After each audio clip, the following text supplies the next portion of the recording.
नमस्कार विद्यार्थी मित्रांनो, तुमच्या सर्वांचं राजमुद्रा अकॅडमी पुणे या ऑनलाईन प्लॅटफॉर्मवरती मी दिनेश जाधव सर तुमच्या सर्वांचं मनापासून स्वागत करतोय।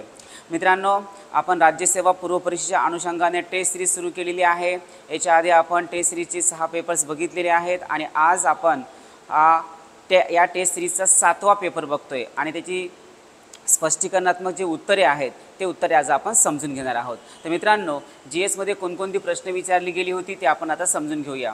यातला पहिला प्रश्न कोणता होता ते बघूया। येथे पहिला प्रश्न आपल्याला विचारला गेलेला आहे, खालील विधाने विचारात घ्या। खालील विधाने विचारात घ्या असा आपल्याला प्रश्न विचारलेला आहे आणि ऑप्शन्स आहेत बघा।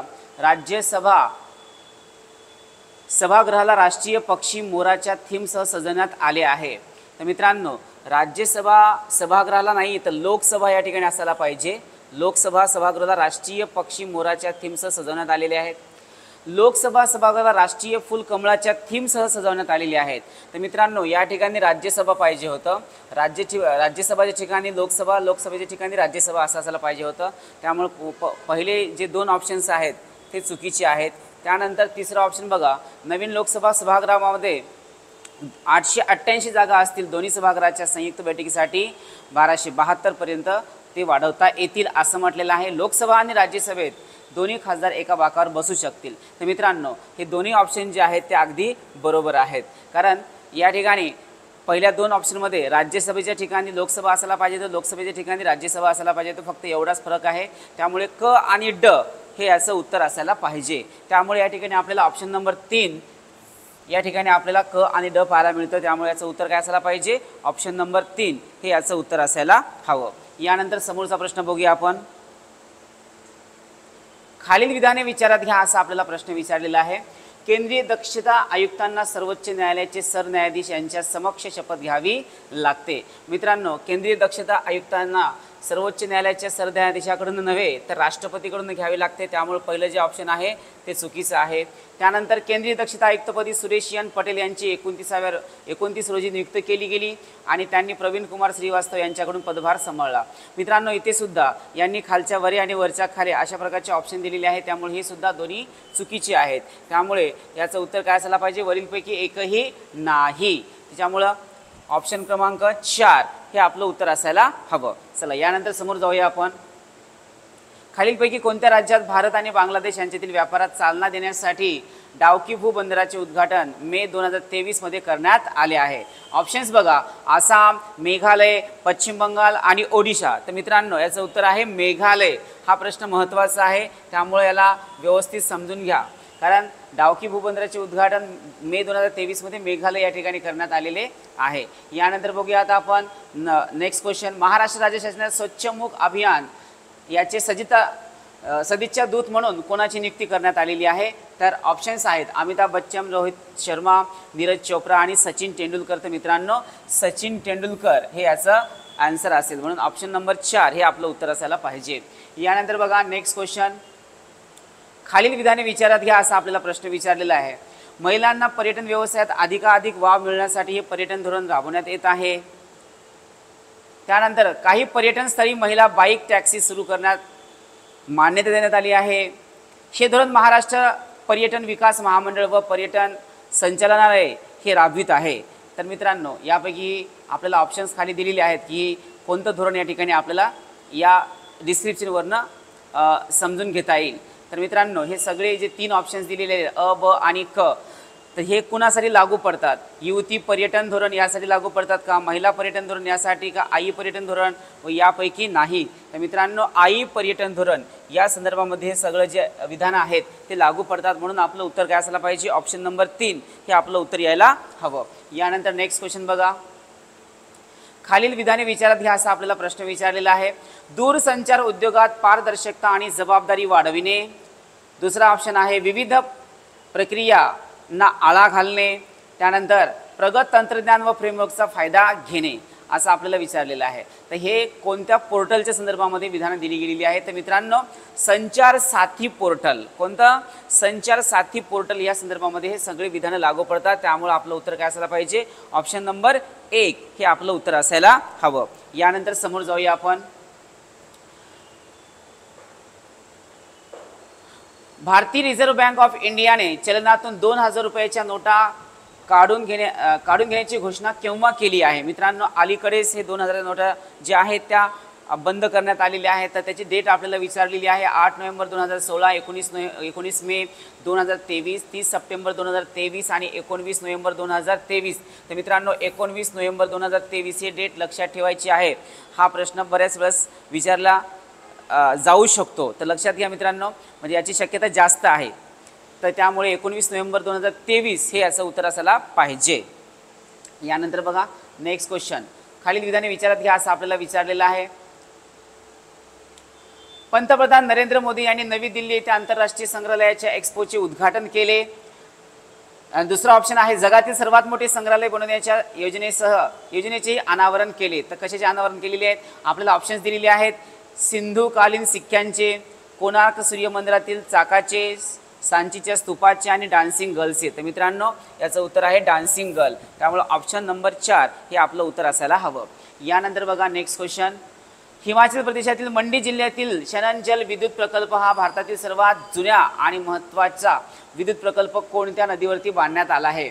यमुना नदीवरती बांधण्यात आला आहे का, रावी नदीवरती बांधण्यात आला आहे का, उव्हल नदीवरती बांधण्यात आला आहे का, व्यास नदीवरती बांधण्यात आला आहे? मित्रांनो, व्यास नदीची उपनदी जी आहे ती उव्हल नदी, व्यास नदीची उपनदी जी आहे ते उव्हल नदी, या नदीवरती तो प्रकल्प बांधण्यात आलेला आहे. म्हणून आपलं उत्तर ऑप्शन नंबर 3 असायला हवं. यानंतर समोर चला, खालील विधाने कोणत्या मिशनशी निगडित आहेत असं आपल्याला विचारलेलं आहे. हे मिशन कर्जा क्षेत्रातील नवीनतम आणि उदयोन्मुख तंत्रज्ञानाचे स्वदेशी संशोधन उद्दिष्ट ठरवते. त्यानंतर दुसरा ऑप्शन आहे, हे मिशन 2023-24 व 2027-28 या 5 वर्षाच्या कालावधीसाठी राबवले जाणार आहे.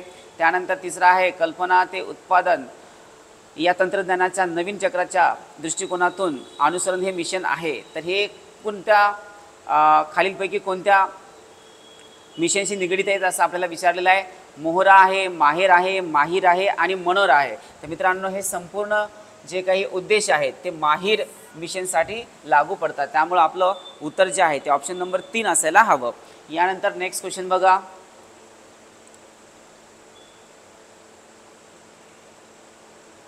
कर्नाटक सरकारने सुरू केलेल्या शक्ती योजनेबाबत खालीलपैकी चुकीचे विधान ओळखा.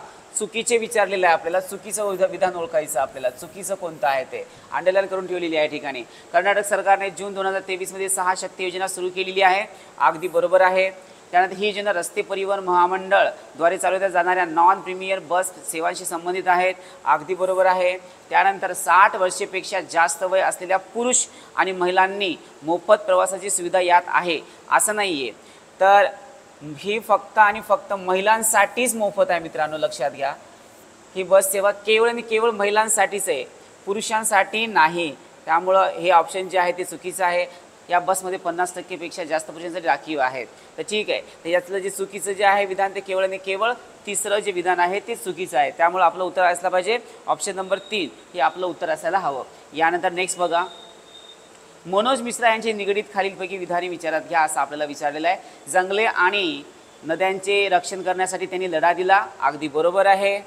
त्यांनी वन्यजीवांची तस्करी रोखण्याचे काम करणाऱ्या ट्रॅफिक इंडिया या विभागाचे नेतृत्व केले. ओके. आणि नर्मदा नदीच्या पुनर्जीवनासाठी 2008 मध्ये त्यांनी नर्मदा जल अभियानाची सुरुवात केलेली आहे. तर मित्रांनो, या ठिकाणी 2008 नव्हे तर त्या 2007 मध्ये केली गेलेली आहे. त्यामुळं जे तिसरं ऑप्शन आहे ते चुकीचं आहे. त्यामुळे आपलं उत्तर काय असलं पाहिजे, केवळ आणि केवळ अ आणि ब. त्यामुळं ऑप्शन नंबर 1 हे आपलं उत्तर असायला हवं. यानंतर नेक्स्ट बघा, कोणते चक्रीवादळ पूर्व मध्य अरबी समुद्रावर तयार झालेल्या शक्तिशाली उष्णकटिबंधीय चक्रीवादळ गुजरातच्या नलिया येथे धडकले होते असं आपल्याला विचारलेलं आहे. मोखा चक्रीवादळ, आसनी चक्रीवादळ, मैदोस चक्रीवादळ, बिपरजॉय. तर बिपरजॉय चक्रीवादळ या ठिकाणी याचं उत्तर असायला हवं. ऑप्शन नंबर 4 हे याचं उत्तर असेल. यानंतर बघा, भारतातील लष्कराच्या सप्तशक्ती कमांडने 2023 मध्ये राजस्थान आणि पंजाबमधील पश्चिम सीमेवर कोणता युद्ध सराव आयोजित केला होता असं आपल्याला विचारलेलं आहे. सुदर्शन शक्ती युद्ध सराव, जलराहत युद्ध सराव, पोमिडो युद्ध सराव आणि एकुबेरिन्स युद्ध सराव. तर मित्रांनो, सुदर्शन शक्ती हा युद्ध सराव या ठिकाणी राबविण्यात आला होता, आयोजित करण्यात आला होता. त्यामुळं ऑप्शन नंबर 1 हे आपलं उत्तर असायला हवं. यानंतर नेक्स्ट क्वेश्चन बघा, गीतांजली अय्यर यांच्याबाबत खालीलपैकी कोणते विधान चुकीचे आहेत असं आपल्याला विचारलेलं आहे. चुकीचे म्हटलं, चुकीच्याला अंडरलाईन करून घ्यायची मित्रांनो, कारण हे इथं कन्फ्यूज करत असतं. सुदर्शनच्या पहिल्या हिंदी न्यूज अँकरपैकी त्या एक होत्या. तर मित्रांनो या ठिकाणी हिंदी न्यूजच्या त्या नव्हत्या, तर इंग्लिश न्यूजच्या होत्या. इंग्रजी म्हणजे इंग्लिश न्यूज या ठिकाणी त्यांचं ते ऑप्शन असायला पाहिजे. त्याच्या ते अँकर होत्या, हिंदीच्या नव्हत्या, तर त्या इंग्लिश न्यूजच्या अँकर होत्या. त्यामुळे पहिलंच विधान या ठिकाणी चुकीचं आहे. 1971 मध्ये त्या दूरदर्शनशी जोडल्या गेल्या होत्या, अगदी बरोबर आहे. 1989 साली त्यांना इंदिरा गांधी प्रियदर्शनी पुरस्काराने सन्मानित करण्यात आलं होतं, अगदी बरोबर आहे. त्यांनी खानदान या मालिकेत कामसुद्धा केले होते, अगदी बरोबर आहे. तर मित्रांनो पहिलं ऑप्शन जर सोडलं तर बाकीचे तिन्ही ऑप्शन अगदी बरोबर आहे. त्यामुळे आपलं उत्तर काय असलं पाहिजे, ऑप्शन नंबर 1 हे आपलं उत्तर असायला हवं. यानंतर बघा नेक्स्ट क्वेश्चन. जाड व्यक्तीपेक्षा बारीक व्यक्तींना थंडी जास्त वाजते, कारण बारीक व्यक्तींमध्ये काय असते असा आपल्याला प्रश्न विचारलेला आहे. रक्ताचे प्रमाण कमी असते का, त्यामुळे थंडी वाजते. चरबीयुक्त ऊतींचे प्रमाण जास्त असते, चरबीयुक्त ऊतींचे प्रमाण जास्त असल्यानं गरमी होत असते मित्रांनो, लक्षात घ्या. त्यानंतर चरबीयुक्त ऊतींचे प्रमाण कमी असते, हे मात्र अगदी बरोबर आहे. चरबीयुक्त ऊतींचे प्रमाण कमी असल्यामुळं ज्यांच्या अंगामध्ये फॅट्स कमी असतात त्यांना थंडी जास्त वाजते, हे लक्षात घ्या. आणि ज्यांच्या अंगामध्ये चरबीयुक्त ऊतींचे प्रमाण जास्त असते त्यांना जास्त गरमी येते किंवा त्यांना जास्त घाम फुटतो. त्यामुळे याचं उत्तर काय असायला पाहिजे, पर्याय क्रमांक 3 हे याचं उत्तर असायला हवं. यानंतर नेक्स्ट बघा. कर्बोदके निसर्गात मुबलक प्रमाणात आढळतात, कारण काय आहे असं आपल्याला विचारलेलं आहे. सर्व हिरव्या वनस्पती प्रकाश संश्लेषण क्रियेत कर्बोदके तयार करतात. हिरव्या वनस्पती ऑक्सिजनच्या सहाय्याने अन्न निर्मिती करतात. सर्व हिरव्या वनस्पती ऑक्सिजन वायू मुक्त करतात. सर्व हिरव्या वनस्पती नायट्रोजनचा उपयोग करतात. तर मित्रांनो सर्व हिरव्या वनस्पती फोटोसिंथेसिसद्वारे कार्बोदकाची निर्मिती करत असतात. त्यामुळं या ठिकाणी पर्याय क्रमांक 1 हे आपलं उत्तर असायला हवं. यानंतर नेक्स्ट बघा. जिभेमध्ये कोणत्या पेशी असल्यामुळे जिभेच्या सहाय्याने अन्नाची चव कळते असं आपल्याला विचारलेलं आहे. स्वादुपिंडचा काही संबंध नाही आहे. अमायलेज, कलिका पेशी आणि ग्लुकोज. तर मित्रांनो कलिका पेशीवरनं आपल्याला चव कळत असते, त्यामुळे ऑप्शन नंबर 3 हे याचं उत्तर असायला हवं. यानंतर नेक्स्ट बघा. योग्य जोड्या जुळवा असा आपल्याला प्रश्न विचारलेला आहे. परागीभवन आणि त्याचे कीटक. आता जोड्या जुळवायच्या आहेत आपल्याला, बघूया आता या ठिकाणी. शिरोटेरोफिली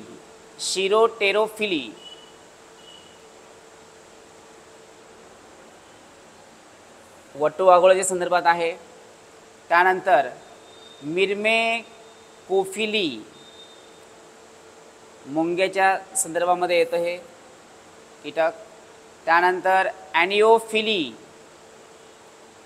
वाऱ्यामार्फत परागीभवन होतं. आणि हायड्रोफिली, हायड्रो म्हणजेच काय पाणी, तर पाणी. अशा प्रकारे हे यायला पाहिजे. अचं 3 यायला हवं, ऑप्शन खाली आहेत काही. अचं 3 यायला हवं, या ठिकाणी अ आहे, ओके इथं नाही आहे. त्यानंतर बचं जे आहे ते 1 यायला हवं, ओके या ठिकाणी 1 आहे. त्यानंतर कचं जे आहे ते 2 यायला पाहिजे. आणि हायड्रोचं पाणी सांगितलं मी तुम्हाला, त्यामुळे या ठिकाणी आपल्याला ऑप्शन सापडलेलं आहे. पर्याय क्रमांक 1 हे याचं उत्तर असायला हवं. यानंतर नेक्स्ट क्वेश्चन बघा. देवीचा रोग हा कोणत्या विषाणूमुळे होतो असा अगदी सोपा आणि साधा प्रश्न विचारलेला आहे मित्रांनो. हे सर्वांनाच माहिती आहे. रेबीज कुत्र्याने चावल्याने किंवा मांजरीने चावल्याने किंवा घरामध्ये उंदीर जे असतात त्याने चावल्याने सुद्धा होऊ शकतो. असं काही नाही की फक्त कुत्रा चावल्यानेच होत असतो ते. त्यानंतर व्हेरिओला, त्यानंतर एंटेरो आणि व्हॉरिसेला झोस्टर. तर मित्रांनो व्हेरिओला या विषाणूमुळं देवीचा रोग होतो, त्यामुळं पर्याय क्रमांक 2 हे आपलं उत्तर असायला हवं. यानंतर बघा. खालील विधानांपैकी सत्यविधान ओळखा असं आपल्याला विचारलेलं आहे. सत्यविधान ओळखायचं आपल्याला, तर लक्षात घ्या मित्रांनो. ऑप्शन जसं आपल्याला विचारलं गेलं ना त्यानुसार आपल्याला जायचं आहे. सत्यविधान कोणतं आहे असं आपल्याला विचारलेलं आहे. तर जे रोग सहवासातून होत नाही त्यांना असंसर्गजन्य रोग म्हणतात, अगदी बरोबर आहे. ज्या रोगांचा कालावधी खूप जास्त असतो व त्यांना तीव्र स्वरूपाचे रोग असे म्हणतात, अगदी बरोबर आहे.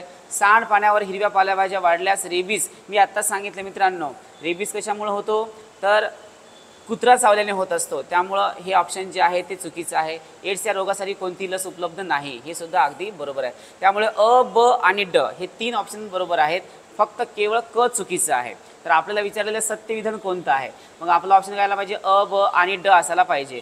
अ, ब, क, ड ओके, त्यानंतर ब क ड अ ब ड, बघा या ठिकाणी अ ब ड पाहायला मिळतं, त्यामुळं ऑप्शन क्रमांक 4 हे आपलं उत्तर असायला हवं. यानंतर नेक्स्ट क्वेश्चन बघा, अन्न भेसळ ओळखण्यासाठी केल्या जाणाऱ्या चाचण्यांपैकी योग्य चाचणींची निवड करा असं आपल्याला विचारलेलं आहे. दुधातील भेसळ ओळखण्यासाठी पाणी आणि हायड्रोक्लोरिक आम्लाचा वापर करतात, अगदी चुकीचं आहे. या ठिकाणी लॅक्टोमीटरचा वापर करत असतात दुधातील भेसळ ओळखण्यासाठी. खाद्यतेलातील आर्जिमोन तेलाची भेसळ ओळखण्यासाठी त्यात सहंत हायड्रोक्लोरिक आम्ल वापरतात. तर मित्रांनो, नायट्रिक या ठिकाणी तेलातील खाद्यतेलातील भेसळ ओळखण्यासाठी नायट्रिक ॲसिडची या ठिकाणी जी चाचणी आहे त्यातून ते केली जाते, त्यामुळे हे सुद्धा चुकीचं आहे.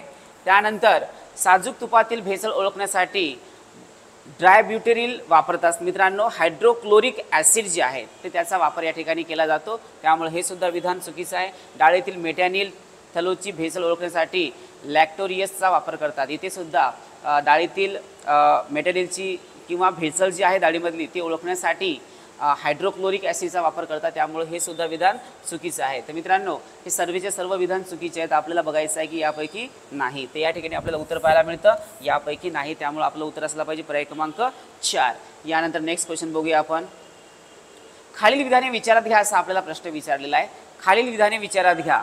आपाती कोन आणि परावर्तित कोन नेहमी या मापाचे असतात. त्यानंतर आपाती किरण व परावर्तित किरण आणि स्तंभिका नेहमी एकाच प्रतलात असतात. त्यानंतर आपाती किरण आणि परावर्तित किरण हे नेहमी स्तंभिकेच्या समान बाजूस असतात. तर मित्रांनो, या ठिकाणी याचं उत्तर असायला पाहिजे पहिलं आणि शेवटचं, म्हणजे अ आणि क हे दोन बरोबर आहेत.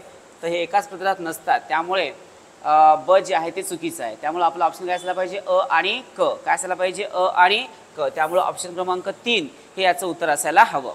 यानंतर बघा नेक्स्ट, कोणत्या भिंगाचा उपयोग दूरदृष्टीला दूर करण्यासाठी चष्म्यांमध्ये केला जातो? आंतरवक्र भिंग, बहिर्वक्र भिंग, अपसारहस भिंग आणि वरीलपैकी नाही. तर मित्रांनो, आपल्या सर्वांना माहिती आहे क्रमी पुस्तकातला प्रश्न आपल्याला विचारला गेलेला आहे, याचं उत्तर असायला पाहिजे बहिर्वक्र भिंग. दूरदृष्टीला दूर करण्यासाठी आपण बहिर्वक्र भिंगाचा जो वापर आहे तो करतो. यानंतर नेक्स्ट क्वेश्चन बघा, एकसर जोडणीची योग्य वैशिष्ट्ये कोणती असा आपल्याला प्रश्न विचारलेला आहे. आता एकसर जोडणीची वैशिष्ट्ये कोणती कोणती आहेत? या ठिकाणी आपल्याला अ ब ही अशी नावं या ठिकाणी आहेत बरं, काही लक्षात घ्या. आणि या ठिकाणी ड. ओके, असं समजून घ्या. एकसर जोडणीमुळे परिपदाचा शोध कमी होतो. एकसर जोडणीमुळे परिपदाचा जो शोध आहे तो कमी होतो असं काही नाही आहे, त्यामुळे पहिलं विधान जे आहे ते चुकीचं आहे. त्यानंतर बघा, एकसर जोडणीचा परिणामी रोध, इथं रोध आहे, ठीक आहे, शोध नाही आहे, रोध आहे. तर रोध वैयक्तिक रोधापेक्षा जास्त असतो, अगदी बरोबर आहे.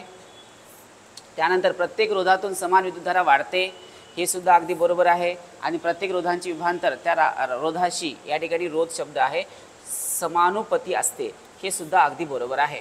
तर इथे जे शोध शब्द आहे ते रोध आहे बरं का, हे लक्षात घ्यायचं आहे की.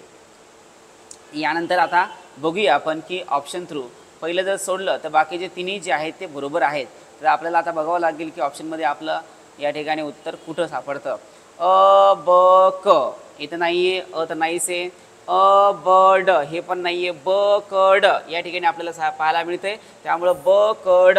तर एकसर जोडणीमुळे परिपदाचा रोध कमी होतो असं काही नाही आहे, तो वाढूसुद्धा शकतो. त्यामुळं पहिलं जर सोडलं तर बाकीचे सर्व विधाने अगदी बरोबर आहे, त्यामुळं आपलं उत्तर पर्याय क्रमांक 3 असायला पाहिजे.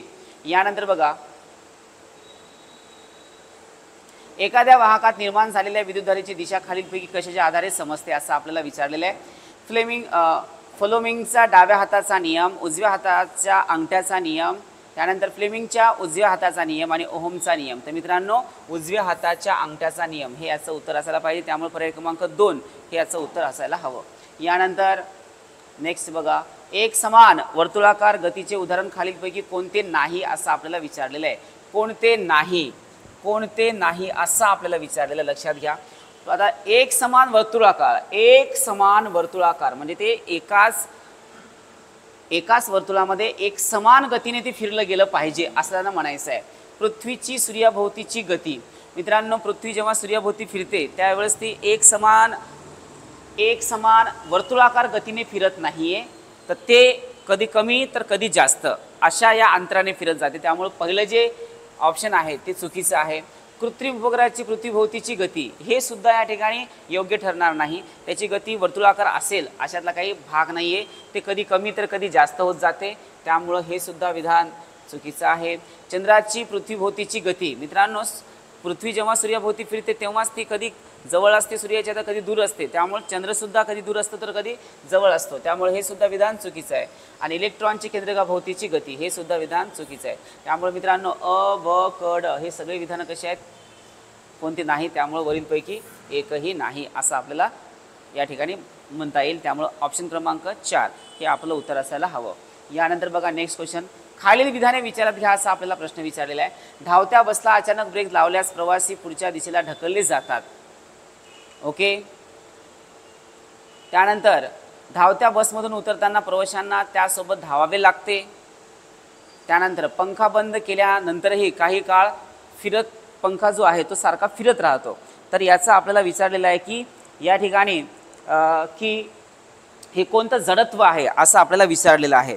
तर मित्रांनो याचे ऑप्शन्स आहेत दिशेचे जडत्व, नंबर 2 गतीचे जडत्व, नंबर 3 अवस्थेचे जडत्व, नंबर 4 वरीलपैकी नाही. तर याचं उत्तर काय आलं पाहिजे मित्रांनो, अवस्थेचे जडत्व. काय आलं पाहिजे, अवस्थेचे जडत्व. त्यामुळे ऑप्शन क्रमांक 3 हे याचं उत्तर असायला हवं. यानंतर नेक्स्ट बघा, पदार्थाच्या विशिष्ट स्थितीमुळे किंवा आकारामुळे किंवा स्वरूपामुळे त्यात जी ऊर्जा सामावलेली असते तिला कोणती ऊर्जा असं म्हटलं जातं असं आपल्याला विचारलेलं आहे. तर बघा आता स्थितीज ऊर्जा पहिला पर्याय आहे स्थितीज ऊर्जा, दुसरा आहे गतीज ऊर्जा, तिसरा आहे विद्युत ऊर्जा आणि चौथा आहे सौर ऊर्जा. तर मित्रांनो या ठिकाणी याचं उत्तर काय असायला पाहिजे, स्थितीज ऊर्जा. काय आला पाहिजे, स्थितीज ऊर्जा. त्यामुळे पर्याय क्रमांक 1 हे याचं उत्तर असायला हवं. यानंतर नेक्स्ट बघूया, खालील विधाने म्हणजे आता आपल्याला 2 विधाने दिलेली आहेत ए आणि आर असे दिलेले आहेत आणि त्याचं ते कारण जे आहे ते आपल्याला विचारतं. या स्वरूपाचे प्रश्न आपल्याला नेहमी विचारले जातात मित्रांनो, त्यामुळं अशा प्रकारच्या प्रश्नाची सवय जी आहे ते आपल्याला करून घेणं गरजेचं आहे. तर आपल्याला म्हटलेलं आहे विधान ए मध्ये, तापमापित पाण्याचा वापर करत नाहीत कारण पाण्याची विशिष्ट उष्माधारकता कमी असते तसेच ती तापमानानुसार बदलत असते असं आपल्याला म्हटलेलं आहे. ओके. आणि आता आपल्याला ऑप्शन विचारलेले आहेत, ए आणि आर दोन्ही बरोबर आहेत आणि आर हे ए चे योग्य स्पष्टीकरण आहे. त्यानंतर ए आणि आर दोन्ही बरोबर आहेत परंतु आर हे ए चे योग्य स्पष्टीकरण करत नाही. त्यानंतर ए बरोबर आहे परंतु आर चूक आहे. त्यानंतर ए आहे ए चूक आहे परंतु आर बरोबर आहे. तर मित्र दोन्हीही विधानं बरोबर आहेत पण आर हे ए चे योग्य स्पष्टीकरण करत नाही, त्यामुळे पर्याय क्रमांक 2 हे याचं उत्तर असायला हवं. यानंतर बघा नेक्स्ट क्वेश्चन, योग्य जोड्या जुळवायच्या आहेत आपल्याला. आता बघा एकीकडे आपल्याला काही म्हणजे इकडे मिश्रण दिलेले आहेत किंवा या ठिकाणी आपल्याला कोणत्या गटाचा संबंध कोणत्या गटाशी आहे हे आपल्याला बघायचं आहे. आता बघूया आपण की या ठिकाणी रक्ताचा संबंध कशाशी येतो. रक्ताचा संबंध कशाशी येतो तर लक्षात घ्या, रक्ताचा संबंध रक्त जे आहे ते कलील या संदर्भामध्ये येतं. त्यानंतर शरबत कशामध्ये येतं बघा, शरबत जे आहे ते द्रावणामध्ये येतं, जे लिक्विडमध्ये येतं, हे बरोबर आहे. त्यानंतर वाळत पाणी जे आहे, पाणी जे आहे ते निलंबन आणि पितळ जे आहे ते मिश्रण आहे. पितळ जे आहे ते मिश्रण आहे. त्यामुळे रक्ताचं काय यायला पाहिजे म्हणजे अचं यायला पाहिजे 2. ओके. शरबतचं काय यायला पाहिजे 3. त्यामुळं या ठिकाणी बघा 2 इथं पाहायला मिळतं, 3 इथं पाहायला मिळतं, आपल्याला उत्तर सापडले 4 आणि पितळ जे आहे ते मिश्रण आहे. त्यामुळे पर्याय क्रमांक 4 जे आहे हे आपलं उत्तर असायला हवं. यानंतर नेक्स्ट क्वेश्चन बघायचं आहे आपल्याला, योग्य जोड्या जुळवा असा आपल्याला प्रश्न विचारलेला आहे. इथे सुद्धा आपल्याला आता काही उपचार जे आहेत ते इथं दिले गेलेले आहेत. तर आता बघूया विज्ञान संदर्भ आणि हा प्रश्न थोडा व्यवस्थित समजून घ्यावा लागेल आपल्याला मित्रांनो.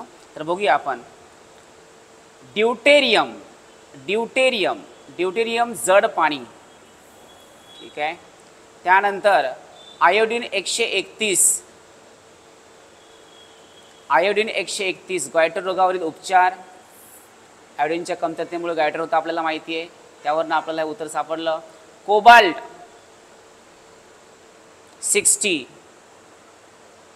60 कर्करोगाचे निदान. आणि कार्बन 14 हा प्रश्न खूप वेळ झालेला आहे मित्रांनो. फॉसिलचे जे वयमान आहे ते यावरनं कळतं, म्हणजेच जीवाश्माचे जे वयमान आहे ते कार्बन 14 वरनं कळत असतं. तर अशा प्रकारचे याची उत्तर यायला पाहिजे. अचं 4 यायला हवं, या ठिकाणी 4 आहे, या ठिकाणी 4 आहे. सॉरी, अचं 3 यायला पाहिजे, या ठिकाणी 3 आहे. त्यानंतर बचं जे आहे ते 1 यायला पाहिजे, इथं 1 सापडलं आहे. कचं जे आहे ते 4 यायला पाहिजे, इथं आहे. आणि कार्बन 14 जे आहे ते जीवाश्माचे वयमापन या ठिकाणी, म्हणजेच पर्याय क्रमांक 3 हे याचं उत्तर असायला हवं. चला यानंतर नेक्स्ट बघा. विचलन म्हणजे काय असा आपल्याला प्रश्न विचारलेला आहे, म्हणजे व्हेरियन्स म्हणजे काय असा आपल्याला प्रश्न विचारलेला आहे. व्हेरियन्सचा अर्थ काय होतो? What is variance? आयन तयार होण्याची क्रिया, आयन वेगळी होण्याची क्रिया, आयनिक बंध तयार होण्याची क्रिया, सहसंयुज बंध तयार होण्याची क्रिया. केवळ आणि केवळ याचं उत्तर आहे ब. आयन वेगळी होण्याची क्रियेलाच आपण व्हेरियन्स म्हणतो. त्यामुळं पर्याय क्रमांक 2 हे याचं उत्तर असायला हवं. सॉरी, या ठिकाणी पर्याय क्रमांक 2 या ठिकाणी ह्याचं उत्तर असायला हवं. चला इकडे पण ब आहे, तिकडे पण ब आहे. रेडॉक्स अभिक्रिया म्हणजे काय असं आपल्याला विचारलेलं आहे. रेडॉक्स अभिक्रिया नेमकं काय असते? ऑक्सिडीकरण, क्षपण आणि उदासीकरण. तर ऑक्सिडीकरण आणि क्षपण क्रिया म्हणजेच रेडॉक्स अभिक्रिया आहे. रेडॉक्स रिॲक्शन त्याला आपण म्हणत असतो. त्यामुळं अ आणि ब या ठिकाणी बघा, अ आणि क आहे, क आणि ड आहे, फक्त अ आणि ब या ठिकाणी पाहायला मिळालं. त्यामुळे आपलं उत्तर काय आलं पाहिजे? ऑप्शन नंबर 4 हे यायला पाहिजे. ऑक्सिडीकरण आणि क्षपण हे म्हणजेच काय बरं? रेडॉक्स रिॲक्शन असते. त्यानंतर बघा नेक्स्ट क्वेश्चन. खालील विधानांपैकी योग्य विधान निवडा असं आपल्याला विचारलेलं आहे. योग्य विधान निवडायचं आपल्याला, म्हणजे बरोबर विधान निवडायचं आहे. चला आता बघूया आता आपण याचा हां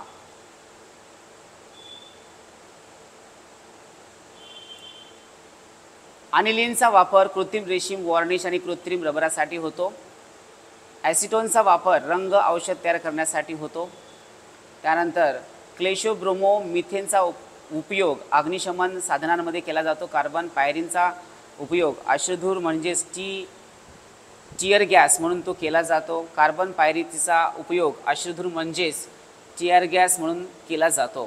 तर मित्रांनो याचं उत्तर यायला पाहिजे केवळ आणि केवळ नंबर 3 हे याचं उत्तर यायला पाहिजे.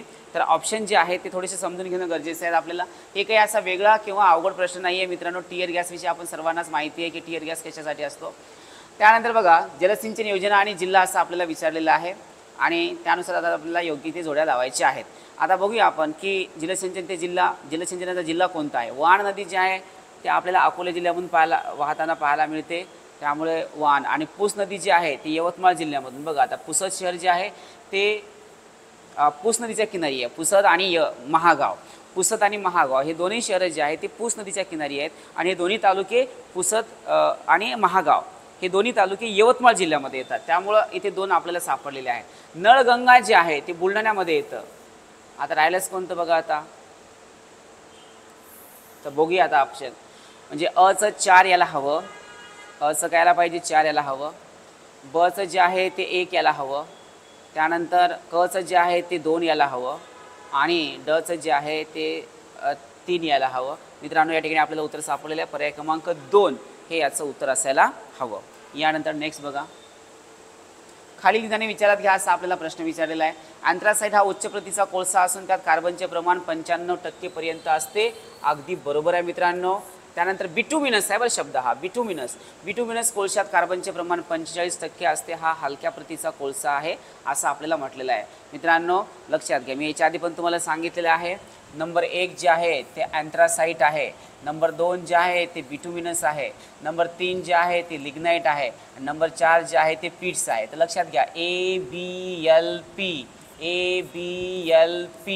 हा नंबर 1 आहे. नंबर 2 आहे, हा 3 आहे आणि 4 आहे. अल्फाबेटिकली जरी गेलो तर सर्वात आधी कोण लागतं? ए लागतं. एच्या नंतर कोण लागतं? बी लागतं. त्याच्यानंतर एल लागतं, त्यानंतर पी लागतं. त्याच्यानुसार आपण हे लक्षात ठेवू शकतो. ए म्हणजेच काय बरं? अँथ्रासाइट. बी म्हणजेच बिटुमिनस. एल म्हणजेच लिग्नाइट आणि पी म्हणजेच तर पीट्स आहे. तर मित्रांनो बरोबर आहे, पहिलं विधान जे आहे ते बरोबर आहे. आणि इथं हलक्या प्रतीचा म्हटलेला आहे. हलक्या प्रतीचा नसतो, हा उच्च प्रतीचा कोळसा असतो. असं काही नाही आहे की त्याच्यामध्ये 45%च असतं. 45%पेक्षा अधिक म्हणजे 75%पेक्षा अधिक त्याच्यामध्ये कार्बनचं प्रमाण असतं. त्यामुळे हे विधान चुकीचं आहे. लिग्नाइट हा मध्यम प्रतीचा कोळसा असून त्यात 75% कार्बनचे 75% नसते मित्रांनो. या ठिकाणी 45%पेक्षा अधिक असतं. तर इथे बघा, इथे जे 45 केलं ना तर इथे 75 असायला पाहिजे आणि 75 ठिकाणी 45 असायला पाहिजे. त्यामुळं हे एक इकडे बघा, इथे 75 आणि इथे 45 असायला पाहिजे होतं. अशाच प्रकारचे ऑप्शन आपल्याला एक्झाममध्ये विचारले जातात. त्यामुळे हे दोन्ही जे विधान आहेत ब आणि क चुकीचे आहेत. पीठ हा सर्वात ठिसूळ प्रतीचा कोळसा असून त्यात 30 ते 40% कार्बनचे प्रमाण असते. ठीक आहे, तर यामुळे अ आणि ड हे दोनच याचे उत्तरं जे आहेत ते बरोबर आहेत. तर बघा आता अ आणि ड आहे का आपल्याला या ठिकाणी अ आणि ड पाहायला मिळतं. त्यामुळे ऑप्शन नंबर 3 हे याचं उत्तर असायला हवं. यानंतर बघा नेक्स्ट क्वेश्चन, खालील विधाने विचारात घ्या असा आपल्याला प्रश्न विचारला. हा स्टील उद्योग रशियाच्या मदतीने उभारण्यात आला आहे. या स्टील उद्योगास किरीबुरू खाणीतून लोह खनिजाचा पुरवठा होतो.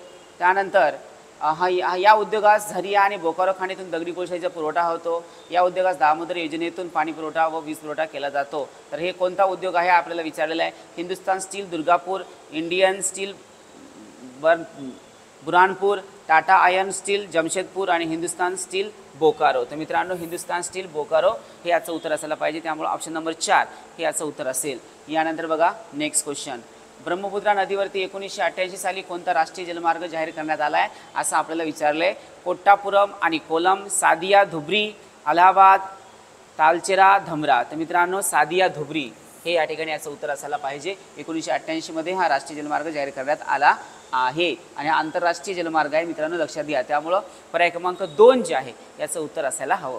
यानंतर बघा नेक्स्ट, महाराष्ट्रात खालीलपैकी कोणत्या जिल्ह्यात सर्वात जास्त विहिरी आहेत. अतिशय सोपा प्रश्न आहे मित्रांनो. अहमदनगर जिल्ह्यामध्ये सर्वात जास्त विहिरी आहेत, लक्षात घ्यायचं आहे. त्यानंतर बघा नेक्स्ट क्वेश्चन विचारलेला आहे आपल्याला, महाराष्ट्रातील संतांच्या जन्मस्थानांचे पश्चिमेकडून पूर्वेकडे योग्य तो क्रम लावा. पश्चिमेकडून पूर्वेकडे म्हटलेलं आहे बरं का, म्हणजे कुणीकडनं कुणीकडे असं जायचं आहे आपल्याला कुणीकडून जायचं आहे, पश्चिमेकडून पूर्वेकडे जायचं आहे, असं आपल्याला जायचं आहे. तर बघूया आपल्याला काय म्हटलेलं आहे की संत जनाबाई, संत नामदेव, संत तुकाराम, संत मुक्ताबाई. तर मित्रांनो आपण काय करूया, संत मुक्ताबाई किंवा संत ज्ञानेश्वर आहे त्या औरंगाबाद जिल्ह्यातील आपेगाव या ठिकाणी त्यांचा जन्म झालेला आहे. त्यामुळे त्यांच्या त्या बहीण असल्यामुळे संत मुक्ताबाई हे पहिलं जे ऑप्शन आहे ते औरंगाबाद म्हणजे छत्रपती संभाजीनगर. तर या ठिकाणी पहिलं ऑप्शन संत मुक्ताबाई याला पाहिजे. कायला पाहिजे, संत मुक्ताबाई. या ठिकाणी मुक्ताबाईचा यम लिहून घेऊया आपण. त्यानंतर संत रामदास यांचा जो जन्म झालेला आहे तो जालनामध्ये झालेला आहे. त्यामुळे रामदासाचा जन्म कुठे झालेला आहे, जालन्यामध्ये झालेला आहे. या ठिकाणी छत्रपती संभाजीनगरचा आपण करूया, छत्रपती संभाजीनगर. त्यानंतर रामदासाचा जन्म जालन्यामध्ये झालेला आहे. त्यानंतर संत जनाबाईचा परभणीमध्ये झालेला आहे. संत जनाबाईचा कुठे झालेला आहे, परभणीमध्ये झालेला आहे. आणि संत नामदेवाचा जो आहे तो संत नामदेवाचा जो आहे तो कुठं झाला आहे, तर तो झालेला आहे हिंगोलीला. त्यामुळे या ठिकाणी हिंगोली. तर लक्षात घ्या मित्रांनो, छत्रपती संभाजीनगर, जालना, परभणी आणि हिंगोली. तर हे आज आपण जर असे सगळे जिल्हे पकडलेत, हे जिल्हे एका क्रमाने येतात, हे लक्षात घ्या. पहिला येतो छत्रपती संभाजीनगर, त्यानंतर जालना, त्यानंतर परभणी, त्यानंतर हिंगोली. पण छत्रपती संभाजीनगरमधून जालना जिल्हा वेगळा झाला आणि परभणीमधून हिंगोली जिल्हा वेगळा झाला आहे. त्यामुळे हे असा क्रम यायला पाहिजे. तर बघूया आता आपण या ठिकाणी हे असे ऑप्शन्स येतात. तर इथे आपल्याला पर्याय क्रमांक 4 हे या ठिकाणी आपल्याला आपलं उत्तर पाहायला मिळतं. त्यामुळं पर्याय क्रमांक 4 आपलं उत्तर असायला हवं. यानंतर बघा नेक्स्ट क्वेश्चन, महाराष्ट्रातील पेट्रोकेमिकल उद्योगधंदे दक्षिणेकडून उत्तरेकडे यांचा योग्य तो क्रम लावा असं आपल्याला विचारलेलं आहे. तर मित्रांनो पेट्रोकेमिकलचे उद्योगधंदे जे आहेत ते प्रामुख्याने आपल्याला रायगड असेल, ठाणे असेल, मुंबई शहर, मुंबई उपनगर याच शहरामध्ये आपल्याला पाहायला मिळतात. त्यामुळं आपलं उत्तर कायला पाहिजे मित्रांनो, लक्षात घ्या, खोपोली, बेलापूर, अंबरनाथ, कल्याण आणि तारापूर. लक्षात घ्या, कल्याण, तारापूर हे उत्तरेकडे आलं. त्यामुळं पर्याय क्रमांक 2 हे आपलं उत्तर असायला हवं. यानंतर नेक्स्ट बघा, गोदावरी खोऱ्यात घेतल्या जाणाऱ्या पिकासंदर्भात खालीलपैकी खालील विधाने विचारात घ्या असं आपल्याला म्हटलेलं आहे. तर बघा, गोदावरी नदी खोऱ्यातील मराठवाड्यात नगदी पीक म्हणून ऊसाची लागवड केली जाते. ओके, गोदावरी खोऱ्यातील कोरड्या आणि कमी प्रतीच्या जमिनीत कडधान्य आणि तेलाची लागवड केली जाते.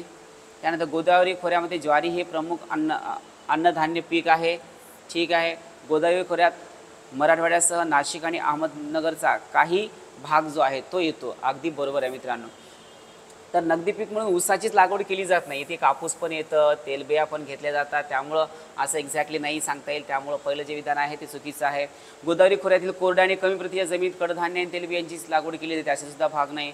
इथे कपासी पण घेतली जाते, त्यानंतर सोयाबीनचं पीक पण घेतलं जातं, डाळीची पिकं पण घेतली जातात. त्यामुळे अ आणि ब जर सोडले तर क आणि ड आपलं उत्तर असायला पाहिजे. तर या ठिकाणी आपल्याला क आणि ड पाहायला मिळतं, त्यामुळे ऑप्शन क्रमांक 4 हे आपलं उत्तर असायला हवं. यानंतर नेक्स्ट बघा, खालील विधाने विचारात घ्या असा आपल्याला प्रश्न विचारलेला आहे. उष्ण सागरी फळबाग विभागात कमी आर्द्रता असते. उष्ण सागरी म्हटल्यानंतर आर्द्रता कमी असते का, तर नाही आहे, जास्त असते, त्यामुळे पहिलं विधान चुकीचं आहे. उष्ण सागरी फळबाग विभागात 75 ते 150 सेंटीमीटर इतका पाऊस पडतो असं आपल्याला म्हटलेलं नाही आहे. 100 ते म्हणजे 150 ते 500 सेंटीमीटरपर्यंत या ठिकाणी पाऊस पडतो, त्यामुळे हे सुद्धा चुकीचं आहे. उष्ण सागरी फळबाग विभागात कमाल किंवा कमान तापमान विशेष फरक नसतो असं पण आपल्याला म्हटलेलं आहे. त्याच्यामुळे केवळ क जे आहे ना बरोबर आहे, कमान आणि किमान जास्त फरक नसतो, कारण तापमानामध्ये जास्त फरक पाहायला मिळत नाही. शेजारी समुद्र असतो, त्यामुळं त्या ठिकाणी हवामान दमट असतं, त्यामुळे एकदम थंड पाणी एकदमच गरम होत नसते. त्यामुळे पर्याय क्रमांक 3 जे आहे ते अगदी बरोबर आहे, म्हणून या ठिकाणी आपलं उत्तर असलं पाहिजे ऑप्शन नंबर 1 मध्ये. यानंतर बघा नेक्स्ट, नील क्रांती संदर्भात खालील विधाने विचारात घ्या असा आपल्याला प्रश्न विचारलेला आहे. सागरी पाण्यातील मत्स्य उत्पादनाच्या क्षेत्रात दुप्पट वाढ करणे हे असं काही नाही आहे. मच्छीमार व मत्स्य शेतकऱ्यांचे उत्पन्न 3 पट वाढवणे हे सुद्धा काही असं मेन्शन गेलेलं नाही आहे. मत्स्य उत्पन्नात नाविन्यपूर्ण कल्पना राबविण्यावर विशेष लक्ष देणे हे मात्र अगदी बरोबर आहे. त्यामुळे केवळ क जे आहे ते अगदी बरोबर आहे, त्यामुळे ऑप्शन नंबर 2 हे आपलं उत्तर असायला हवं. यानंतर नेक्स्ट बघा, खालील विधाने विचारात घ्या असा आपल्याला प्रश्न विचारलेला आहे. 2001 पेक्षा जनगणना 2011 मध्ये साक्षरतेचे प्रमाणात जे आहे ते वाढ झालेली आहे. अगदी बरोबर आहे, साक्षरतेत वाढ झालेली आहे. लिंग गुणोत्तरानुसार महाराष्ट्र 2001 पासून 2011 पर्यंत किंचित प्रगती झालेली आहे. मित्रांनो 922 वर्ण 929 वर्ण आपण गेलो, 7 बिंदूंनी जे आहे ते वाढ झालेली आहे. तर हे दोन्ही जे आहेत ना ते अगदी बरोबर आहे, त्यामुळं अ व ब दोन्ही बरोबर असं आपल्याला बघावं लागेल. कुठे आहे अ आणि ब, अ व ब चूक आहे, अ चूक ब, अ व ब, अ व ब, अ बरोबर ब चूक, अ चूक ब बरोबर, अ व ब, अ आणि ब दोन्ही चूक. इथे या ठिकाणी अ आणि ब दोन्हीही बरोबर असायला पाहिजे. अ व ब दोन्ही बरोबर, त्यामुळे ऑप्शन नंबर 3 हे आपलं उत्तर असायला हवं. यानंतर बघा नेक्स्ट, आता इथे 2 विधानं दिलेली आहे, त्याचे कारण सुद्धा दिलेले आहे. उंचावरच्या प्रदेशातील तांबड्या मृदेत भरड धान्य पिकांचे उत्पादन घेतले जाते आणि कारण दिलेले आहे. उंचावरच्या प्रदेशात तांबडी मृदा पातळ थराची कमी सुपीक वाळू मिश्रित सच्छिद्र व फिकट रंगाची असते. हे दोन्ही विधानं अगदी बरोबर आहेत, परंतु आणि आर आणि ए चे योग्य कारण आहे. तर या ठिकाणी मित्रांनो आपलं उत्तर करायला पाहिजे, हे दोन्ही विधानं अगदी बरोबर आहे, त्यामुळे पर्याय क्रमांक 1 हे याचं उत्तर असायला हवं. यानंतर नेक्स्ट बघा, मध्य महाराष्ट्रात नद्यांच्या खोऱ्यात लागवडीच्या परिसरात असणाऱ्या डोंगरावर आणि कमी उंचीच्या पठारावर कोणती वने आढळतात असं आपल्याला विचारलेलं आहे. डोंगरावर विचारलेलं आहे, डोंगरावरती. आणि मग काय म्हटलं, मध्य महाराष्ट्र नद्यांच्या खोऱ्यात लागवडी परिसरात डोंगरांवरती आणि कमी उंचीच्या पठारावरती कोणती वने आढळतात असं आपल्याला विचारलेलं आहे. उष्णकटिबंधीय वृक्ष पानझडी वने, उष्णकटिबंधीय सदाहरित वने तर आढळू शकत नाहीत. उष्णकटिबंधीय सदाहरित आणि हे पण आढळणार नाही. उष्णकटिबंधीय काटेरी वने हे याचं उत्तर असायला पाहिजे. पर्याय क्रमांक 4 हा आपलं उत्तर असायला हवं. यानंतर बघा, खालीलपैकी गोदावरीस डाव्या किनाऱ्यावरती येऊन मिळणारी नदी कोणती आहे? कुंडलिका, कादवा, शिरजा आणि सिंधफणा. तर मित्रांनो कादवा म्हणजे पर्याय क्रमांक 2 हे याचं उत्तर असायला हवं. यानंतर बघा, खालील विधाने विचारात घ्या असा आपल्याला प्रश्न विचारलेला आहे. तर बघूया, महादेव डोंगर रांगाच्या उंचवट्यावर बालाघाट पठार आहे.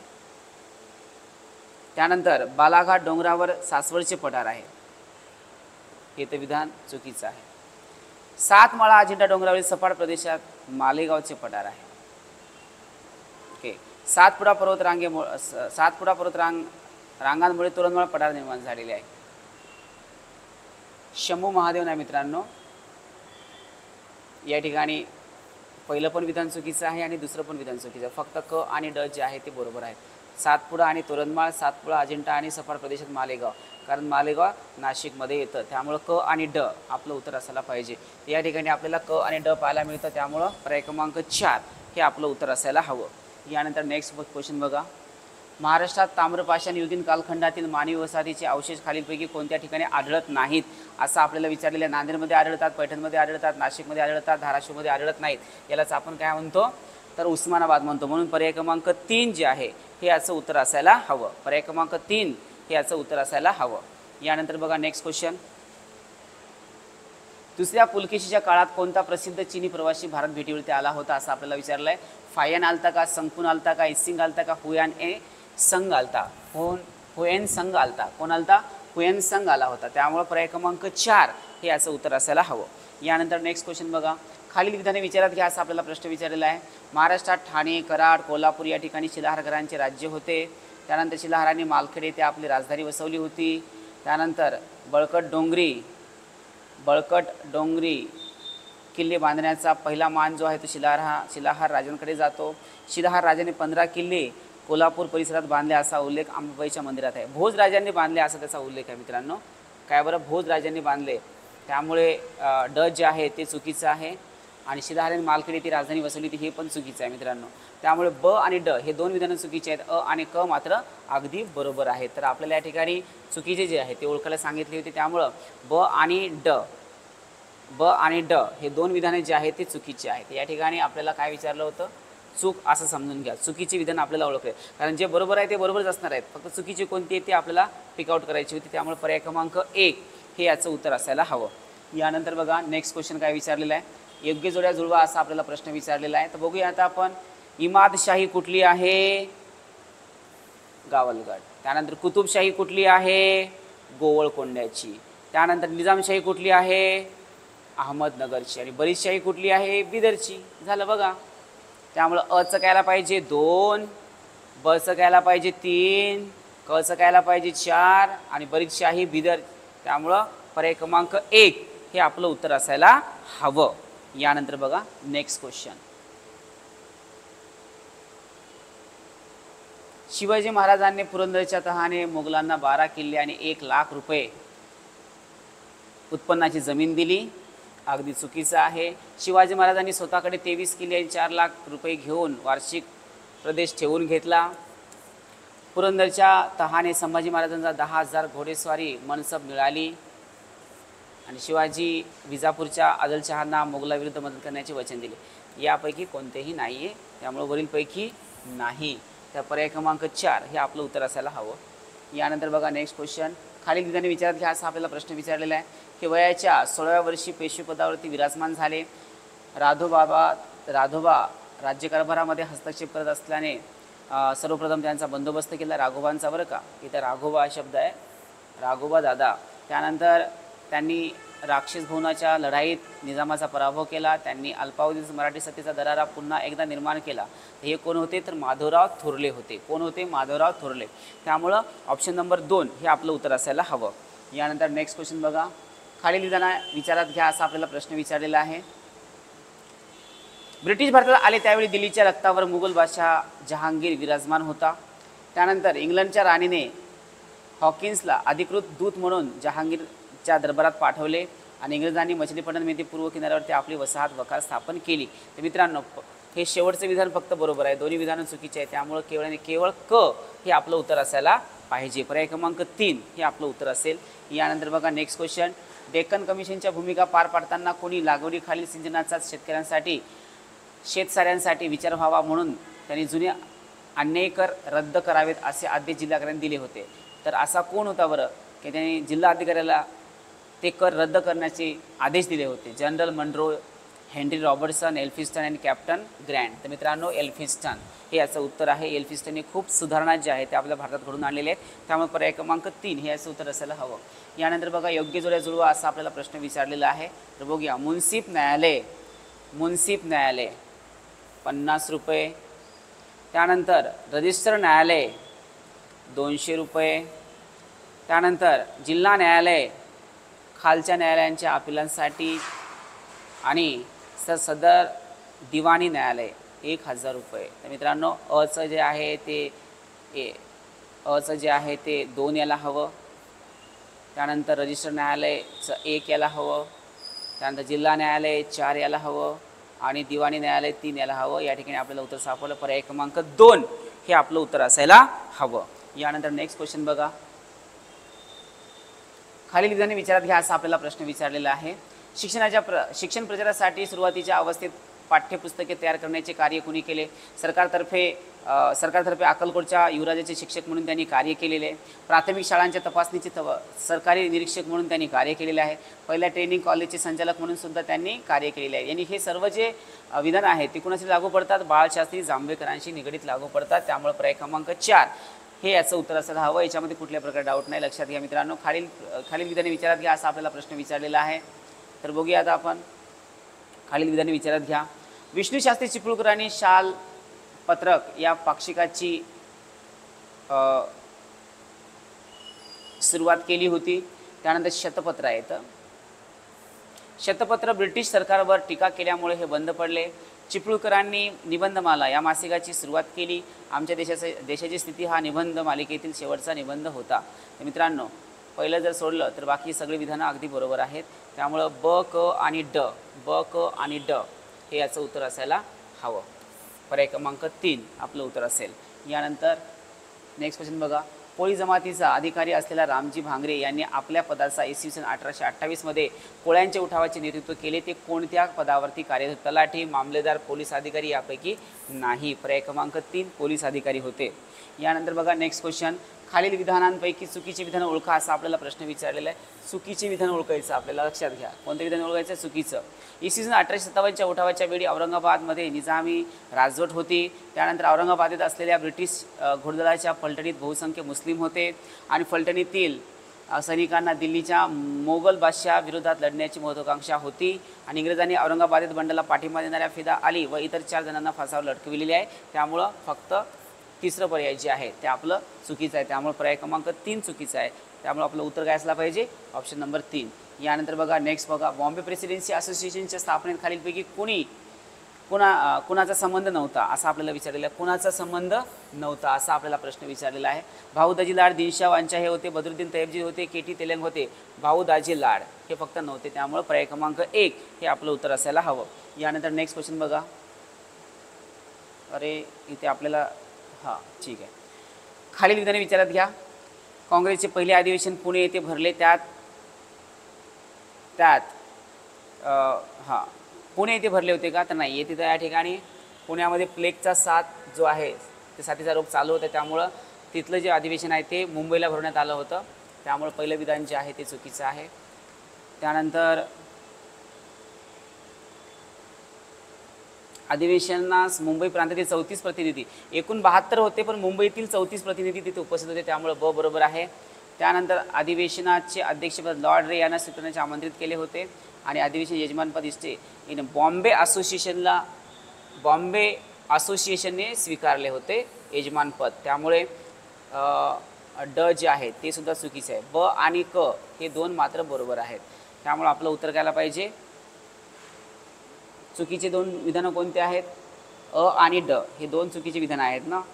त्यामुळे आपल्याला अ आणि ड शोधून घ्यावं लागेल. तर या ठिकाणी आपल्याला अ आणि ड पाहायला मिळतो. अ आणि ड हे चुकीचे आहेत. ब आणि क मात्र बरोबर आहेत. त्यामुळे पर्याय क्रमांक 2 हे आपलं उत्तर असायला हवं. यानंतर बघा नेक्स्ट क्वेश्चन. वस्तू आणि सेवा करांच्या संदर्भात खालील विधाने विचारात घ्या असा आपल्याला प्रश्न विचारलेला आहे. वस्तू आणि करांच्या संदर्भामध्ये कोणतं आहे? तर वस्तू आणि सेवा कर हा 1 जुलै 2017 रोजी लागू करण्यात आला होता. हा एकच व्यापक अप्रत्यक्ष कर आहे जो थेट सेवा प्रदात्यांकडून वस्तू आणि सेवांचा पुरवठ्यावरती लादला जातो आणि या कराने संपूर्ण भारतात एक समान बाजारपेठ निर्माण केली आहे. मित्रांनो, यापैकी कोणतेही विधान जे आहे ते योग्य नाही. त्यामुळे वरीलपैकी या ठिकाणी सर्व विधाने जे आहेत ते कशी आहेत हे बरोबर आहे. त्यामुळं सर्व विधाने कशी असायला पाहिजे? बरोबर असायला पाहिजे. त्यामुळे पर्याय क्रमांक 4 जे आहे हे याचं उत्तर असायला हवं. यानंतर नेक्स्ट बघा. सर्वोच्च स्तरावरील निर्णय प्रक्रियेच्या अर्थव्यवस्थेच्या कोणत्या स्थितीचा समावेश होतो असं आपल्याला विचारलेलं आहे. सर्वोच्च स्तरावरील निर्णय प्रक्रियेचा कोणत्या अर्थव्यवस्थेमध्ये? द्वितीय क्षेत्र, पंचक क्षेत्र, तृतीय आणि चतुर्थ. तर मित्रांनो पंचक क्षेत्रामध्ये याचा समावेश होतो. त्यामुळे पर्याय क्रमांक 2 जे आहे हे याचं उत्तर असायला हवं. यानंतर नेक्स्ट क्वेश्चन बघा. केंद्रीय सांख्यिकीय कार्यालयाच्या संदर्भात खालील विधाने विचारात घ्या असं आपल्याला विचारलं आहे. याचे मुख्यालय कलकत्ता येथे आहे. सांख्यिकीचं मुख्यालय दिल्ली या ठिकाणी आहे. त्यामुळे पहिलं विधान जे आहे ते चुकीचं आहे. याचे मुख्य कार्य जे आहे मुख्य कार्य म्हणजे राष्ट्रीय उत्पन्नाची गणना करणे. बरोबर आहे. यांची स्थापना एप्रिल 1955 करण्यात आली आहे. मित्रांनो 1954 मध्ये करण्यात आलेली आहे, 55 ठिकाणी 54 असायला पाहिजे होतं, त्यामुळं हे एक विधान चुकीचं आहे. राष्ट्रीय उत्पन्नाचे आकडे लेखा सांख्यिकी या नावाने प्रकाशित करते, तर ब आणि ड जे आहे ते दोन बरोबर आहे आणि चुकीचे कोणते आहेत, अ आणि क जे आहे ते चुकीचं आहे. तर आपल्याला या ठिकाणी चुकीचं विधान जे आहे ते ओळखायला पाहिजे. त्यामुळं अ आणि ड कुठं सापडतं बघा, अ आणि ड, अ आणि क पाहिजे ना, चुकीचे ओळखायचं आपल्याला, अ आणि क या ठिकाणी आपल्याला पाहायला मिळतं. पर्याय क्रमांक 4 हे आपलं उत्तर असायला हवं. यानंतर बघा नेक्स्ट, खाली विधाने विचारात घ्या असा आपल्याला प्रश्न विचारलेला आहे. राज्यात नाबार्ड बँकेमार्फत प्रत्यक्ष वित्तपुरवठा केला जातो. त्यानंतर जिल्हा मध्यवर्ती सरकारी बँका या प्राथमिक कृषी सहकारी पतसंस्था पुनर्वित्तपुरवठा करतात. तर हे दोन्ही, आणि तिसरं जे आहे किसान क्रेडिट कार्ड योजनेची सुरुवात महाराष्ट्रात 2001 मध्ये करण्यात आली आहे. तर मित्रांनो अ आणि क ही दोन विधाने जी आहेत ती बरोबर आहेत. त्यामुळे पर्याय क्रमांक 1 हे याचं उत्तर असायला हवं. पर्याय क्रमांक 1 याचं उत्तर असायला हवं. यानंतर नेक्स्ट बघा, आंतरराष्ट्रीय नाणेनिधीच्या संदर्भात खालील विधानांपैकी चुकीचे विधान ओळखा असा आपल्याला प्रश्न विचारलेला आहे. चुकीचं विधान ओळखायचं आपल्याला. कोणतं विधान? चुकीचं विधान ओळखायचं आहे आपल्याला. तर बघूया, जागतिक स्तरावर विनिमयाचे दर कमी करण्याचा प्रयत्न करणे, भारताचे केंद्रीय वित्तमंत्री बोर्डावरती गव्हर्नर म्हणून कार्य करतात, आंतरराष्ट्रीय व्यापाराच्या संतुलित वाढीला प्रोत्साहन देणे, वरीलपैकी सर्व. तर मित्रांनो जागतिक स्तरावर विनिमयाचे दर कमी करण्याचा प्रयत्न करणे हे याचं जे उत्तर आहे हे काही बरोबर नाही आहे. म्हणजे याचं चुकीचं विधान जे आहे ते पर्याय क्रमांक 1 आहे. बाकीचे सगळे विधानं अगदी बरोबर आहेत. त्यामुळं आपलं उत्तर काय यायला पाहिजे? ऑप्शन नंबर 1 यायला पाहिजे. यानंतर नेक्स्ट बघा, राष्ट्रीय गुंतवणूक निधीच्या संदर्भात खालील विधानांपैकी योग्य विधानांची निवड करा असा आपल्याला प्रश्न विचारलेला आहे. तर बघा, हा निधी भारताच्या संचित निधीत राखला जातो. या निधीतील धनसंचय जे आहे अल्पस्वरूपी स्वरूपाचा असतो. या निधीतील 25% रक्कम शिक्षण आरोग्य क्षेत्रातील योजनांसाठी वापरला जातो. सरकारची अल्पमतातील भागीदारी विकून प्राप्त पैसा या निधीतून ठेवला जातो. तर या ठिकाणी जे शेवटचं विधान जे आहे ते आपलं उत्तर असायला पाहिजे. पर्याय क्रमांक 4 हे आपलं उत्तर असेल. यानंतर नेक्स्ट क्वेश्चन बघा, महाराष्ट्रातील हरित क्रांती कोणत्या पिकाशी संबंधित होती? मित्रांनो ज्वारी, लक्षात घ्यायचं. आणि भारतातील तांदूळ आणि गहू. त्यामुळे पर्याय क्रमांक 3 जे आहे याचं उत्तर असलं पाहिजे. कोणत्या भारतीय लेखकाने चलनवाढीची तुलना दरोडेखोराबरोबर केलेली आहे? तर ब्रिज नरेन यांनी केलेली आहे. या ठिकाणी कोणी केलेली आहे? ब्रिज नरेन यांनी. म्हणून त्यामुळं पर्याय क्रमांक 2 हे आपलं उत्तर असायला हवं. यानंतर बघा नेक्स्ट, जेंडर बजेट म्हणजे काय? मित्रांनो जेंडर बजेट हा महिलांसाठी तयार करण्यात आलेला बजेट होता. त्यामुळं आपलं उत्तर घ्यायला पाहिजे महिलांसाठी वेगळा अर्थसंकल्प. पर्याय क्रमांक 1 हे आपलं उत्तर असायला हवं. यानंतर नेक्स्ट क्वेश्चन बघा, रुपयाच्या अवमूल्यनामुळे निश्चितपणे कोणता परिणाम घडून येईल असा आपल्याला प्रश्न विचारलेला आहे. काय होईल बरं? आयातीचे आकारमान कमी होईल का? आयात वस्तूंची किंमत वाढेल का? त्यानंतर निर्यात वस्तूंची किंमत कमी होईल का? निर्यातीचे आकारमान कमी होईल का? तर मित्रांनो ब आणि क, त्यामुळे पर्याय क्रमांक 2 जे आहे ते आपल्याला या ठिकाणी याचं उत्तर आहे हे आपल्याला पाहायला मिळतं. ह्या दोन गोष्टी आपल्याला त्याच्या परिणामामध्ये घडून येत असतात. त्यानंतर नेक्स्ट क्वेश्चन बघा, खालीलपैकी कोणती प्रक्रिया कृषी विपणन अंतर्गत समाविष्ट आहे असं आपल्याला विचारलेलं आहे. कोणती प्रक्रिया हे आपल्याला विचारलेलं आहे. उत्पादित कृषी उत्पादनाचे संकलन आणि साठवण करणे हे कृषी विपणनचं एक अंतर्गत समाविष्ट असणारा एक महत्त्वाचा उद्देश आहे. त्यानंतर उत्पादित कृषी उत्पादनावर प्रक्रिया करणे हे सुद्धा बरोबर आहे. त्यानंतर उत्पादित कृषी उत्पादनाची वाहतूक करणे हे सुद्धा त्याचं काम आहे. आणि उत्पादित कृषी उत्पादनाचे वर्गीकरण आणि वितरण करणे हे सुद्धा अगदी बरोबर आहे. त्यामुळं सगळेच याच्यामध्ये समाविष्ट आहेत. वरीलपैकी सर्व हे आपलं उत्तर असायला पाहिजे. पर्याय क्रमांक 4. यानंतर बघा नेक्स्ट क्वेश्चन, शेतीनंतर खालीलपैकी कोणते क्षेत्र भारतात सर्वाधिक रोजगार उपलब्ध करून देते असं आपल्याला विचारलेलं आहे? मित्रांनो बांधकाम. त्यामुळे पर्याय क्रमांक 1 हे आपलं उत्तर असायला हवं. यानंतर नेक्स्ट बघा, खालील विधाने विचारात घ्या. राष्ट्रीय उत्पन्नाचे मोजमाप खर्च पद्धतीने करता येत नाही असं आपल्याला म्हटलेलं आहे. करता येत नाही. करता येते का? करता येत नाही असं म्हटलेलं आहे. करता येतो. त्यामुळं पहिलं विधान जे आहे ते चुकीचं आहे. त्यानंतर लोक वस्तू व सेवांची खरेदी उपभोगण्यासाठी आणि उपभोगासाठी व गुंतवणुकीसाठी करतात. अगदी बरोबर आहे. त्यानंतर राष्ट्रीय उत्पन्न मोजण्यासाठी फक्त गुंतवणूक खर्चाचा विचार केला जात नाही मित्रांनो, बाकीचे सुद्धा घटक असतात. त्यानंतर देशातील गुंतवणूक खर्च स्थूल देशांतर्गत भांडवल निर्मितीने दर्शविला जातो. तर मित्रांनो अ आणि क जे आहेत हे दोन विधानं जे आहेत ते चुकीचे आहे. त्यामुळं अ आणि क जे आहे हे आपल्याला ऑप्शन नंबर 1 मध्ये पाहायला मिळतं. यानंतर बघा नेक्स्ट क्वेश्चन, शाश्वत विकासाच्या संदर्भात खालील विधाने विचारात घ्या असा आपल्याला प्रश्न विचारलेला आहे. वाहन क्षमता म्हणजे एका पीठामध्ये संसाधनाचा वापर न्याय पद्धतीने व्हावा. त्यानंतर आंतरपीठीय समन्याय म्हणजे पृथ्वीच्या संसाधनांचा वापर वर्तमान आणि भविष्यकालीन पिढ्यांसाठी न्याय पद्धतीने व्हावा. त्यानंतर पिढी अंतर्गत समन्याय म्हणजेच नैसर्गिक पर्यावरणाचे मानवी हस्तक्षेप सहन करण्याची महत्तम क्षमता होय. तर मित्रांनो अ आणि क हे दोन विधान या ठिकाणी महत्त्वाचे आहेत. त्यामुळे पर्याय क्रमांक 2 जे आहे ते आपलं उत्तर या ठिकाणी असायला हवं. यानंतर नेक्स्ट क्वेश्चन बघा.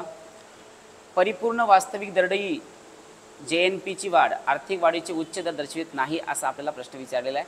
दर्शवित नाही असं विचारलेलं आहे.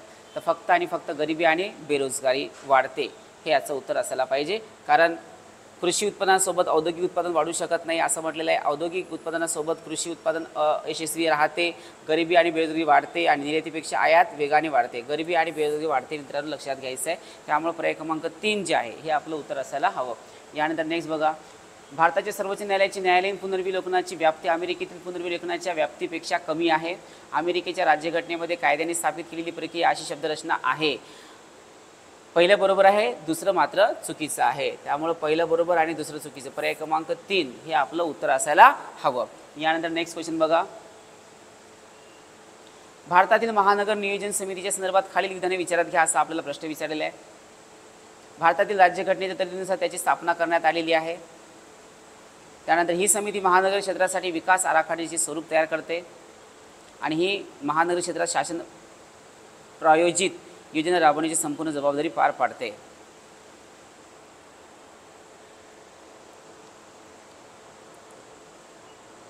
अ आणि ब केवळ आणि केवळ आपल्याला ऑप्शन नंबर 1 या ठिकाणी असं उत्तर असायला पाहिजे असं वाटतंय.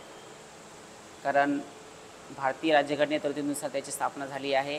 ही समिती महानगर क्षेत्राच्यासाठी विकास आराखड्याचे स्वरूप तयार करते आणि ही महानगर क्षेत्रात शासन प्रायोजित योजना राबवण्याची संपूर्ण जबाबदारी पार पाडते. मित्रांनो याचं आन्सर जे आहे ते अ आणि ब. त्यामुळं पर्याय क्रमांक 1 हे याचं उत्तर असायला हवं. नेक्स्ट बघा. संसद सदस्यांच्या अपात्रतेशी संबंधित प्रश्नावर निर्णय घेताना राष्ट्रपती कोणाचे मत मागतील असा आपल्याला प्रश्न विचारलेला आहे. राज्यघटनेचा प्रश्न आहे. बघा आता ऑप्शन कोणते कोणते आहेत. भारताचे सरन्यायाधीश, लोकसभेचे अध्यक्ष, भारताचे महान्यायवादी आणि भारतीय निवडणूक आयोग याचा काही संबंधच नाही मित्रांनो. सरन्यायाधीश म्हटल्यानंतर ते तर न्यायप्रणालीमध्ये येतात. लोकसभेचे अध्यक्ष तर एका पक्षाचे असतात. महान्यायवादी लक्षात घ्या मित्रांनो. कोण असायला पाहिजे? महान्यायवादी म्हणजेच कोण? Attorney general of India. पर्याय क्रमांक 3 जे आहे ते आपलं उत्तर असायला हवं. यानंतर बघा नेक्स्ट क्वेश्चन. नागरिकत्व कायदा 1955 अंतर्गत नोंदणी करून भारतीय नागरिकत्व मिळवण्यासाठी भारतीय वंशाच्या व्यक्तीला भारतात किती वर्षे घालावी लागतात? 10 वर्षे, 7 वर्षे, 5 वर्ष का 3 वर्ष? तर मित्रांनो 7 वर्षे घालावी लागतात. त्यानंतर लोक अदालतीच्या संदर्भात खालील विधाने विचारात घ्या असा आपल्याला प्रश्न विचारलेला आहे. लोक अदालतीद्वारे दिलेला निवाडा हा दिवाणी न्यायालयाचा आदेश मानला जातो आणि त्याविरुद्ध कोणत्याही न्यायालयात अपील करता येत नाही असं म्हटलेलं आहे. त्यानंतर दिवाणी संबंधित कौटुंबिक वाद लोक अदालतीमध्ये समाविष्ट नाहीत हे पण म्हटलेलं नाहीत असं म्हटलेलं आहे. आणि लोक अदालतीमध्ये अध्यक्षपदाची न्यायिक अधिकारी व सदस्य म्हणून वकील व सामाजिक कार्यकर्ते असतात. मित्रांनो अ आणि क कायला पाहिजे उत्तर आपलं अ आणि क. पर्याय क्रमांक 3 मध्ये आपल्याला उत्तर पाहायला मिळतं. बघूया नेक्स्ट क्वेश्चन आहेत. काही सोपे प्रश्न आहेत ते तुम्हाला पटकन कळून जातात. त्याचं जास्त विश्लेषण देण्याची गरज नाही आहे. राज्य मंत्रिमंडळाच्या संदर्भात खालील विधाने विचारात घ्या असा आपल्याला प्रश्न विचारलेला आहे.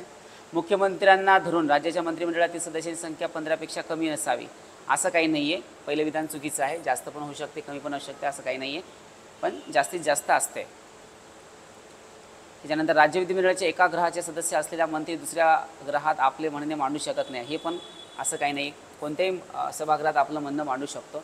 कलम 77 नुसार हे सभागृहात मंत्र्यांच्या कर्तव्याच्या संदर्भामध्ये आहे. मंत्र्यांचे कर्तव्य कलम 157 मध्ये दिलेले आहेत आणि 167 ही मुख्यमंत्र्यांच्या कर्तव्यासंदर्भात आहे. अगदी बरोबर आहे. मुख्यमंत्र्यांचे कर्तव्य कलम 167 मध्ये आपल्याला पाहायला मिळतं. त्यामुळे क आणि ड कायला पाहिजे आपलं उत्तर क आणि ड हे दोन विधानं जे आहेत ते बरोबर आहेत. त्यामुळे पर्याय क्रमांक 2 हे याचं उत्तर असायला हवं. यानंतर बघा नेक्स्ट कलम 18 संदर्भात खालील विधाने विचारात घ्या असा आपल्याला प्रश्न विचारलेला आहे. भारतातील कोणत्याही नागरिकास परराष्ट्राकडून पदव्या स्वीकारता येतात. मित्रांनो कोणताही पद जे आहे कोणत्याही देशाने जर दिलं तर आपण ते स्वीकारू शकतो, तो आपल्याला अधिकार दिलेला आहे कलम 18 नुसार, त्यामुळे पहिलं विधान बरोबर आहे. त्यानंतर या कलमाअंतर्गत राष्ट्रीय पारितोषिक घटनात्मकदृष्ट्या वैध आहेत. त्यानंतर या फक्त परंपरागत खानदानी पदव्यांवरती बंदी आहे असं काही नाही मित्रांनो, त्यामुळं ब आणि क जे आहे ते चुकीचे आहेत. केवळ आणि केवळ अ जे आहे ते बरोबर आहे, त्यामुळं पर्याय क्रमांक 1 हे आपलं उत्तर असायला हवं. यानंतर नेक्स्ट बघा, खालीलपैकी कोणत्या रचना राष्ट्रीय विकास परिषदेच्या आहेत असं आपल्याला विचारलेलं आहे.